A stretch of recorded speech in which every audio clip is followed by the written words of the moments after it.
The burglary. God damn it, I said to myself as I swatted at the perpetually buzzing alarm clock that was rousting me out of the most peaceful sleep I'd had in months. It was time to get up. What a horrible sound, I muttered, rising to my feet. Still in my boxers, the nip of the winter air made itself more than present. I had left a window open downstairs. This was unusual since I didn't even remember opening any windows. Why would I? It was less than 20 degrees outside the day before. As I was finishing this very thought, it struck me. By it, what I mean is one of my very own trophies that I had won as a child when I used to play baseball. The last thing I recall of that morning was the bright light that washes over you when you are first rendered unconscious, a thud, the friction of my flesh and carpet, and finally, the second most peaceful sleep I'd had in months. After quite some time had passed, I pulled myself up from the floor and went into the kitchen. When my hand tried to find its way to the refrigerator, it found only empty space. I fell again. This time, just before I attempted to conquer gravity, I looked forward. The back door was not there. I looked left, and there was the refrigerator. Baffled, I made my way into my bedroom where slept the most beautiful woman I had ever seen. I woke her and asked if she was the one that clubbed me earlier in the day. "What are you talking about? Come back to bed, Jim?" "My name is Sherman," I responded. She sat up and looked at me with a huge smile. "Jim, I've never known you to be a joker." She looked at me, puzzled for a few moments, and then lay back down. I shook it off and took roost beside her. Why she calls me Jim, I will never know, nor will I ever know who she is. I suppose I must have been out a bit longer than I thought. I guess I have to make sure to be Jim. The next day, I awakened to the sound of a woman screaming at Jim to wake up. I awoke and asked what was going on. She held up her hand and pointed to a wedding band on her finger, and then asked where mine was. "Look, I've never been married, and I've never been named Jim.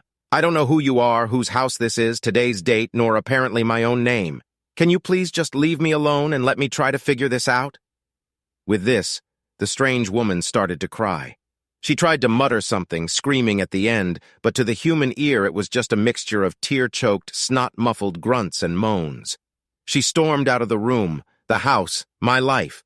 For some reason I was sad.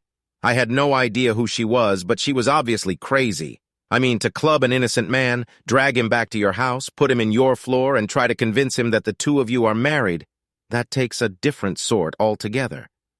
With a shrug, I lay my head on someone's pillow and went to sleep. This was another very peaceful sleep. For some strange reason, the best sleep in my life was coming to me over the past few days, and for some far stranger reason, I had awakened in yet a different house. This time I woke to the sound of the beep of an answering machine. The man on the other side's name was Tom. He was calling me into work.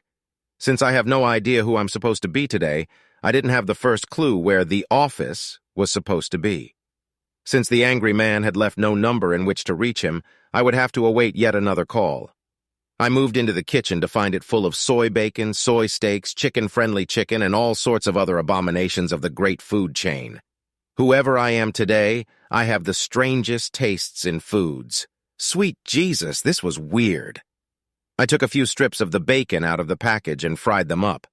I was hoping to make biscuits and gravy, but after the first 30 seconds of the bacon sizzling, I saw that it produced no kind of base. This was highly aggravating. In the fridge, I found a squeeze bottle of chocolate syrup and a product called Vilk. I mixed the two, and to my surprise, it tasted like the real thing.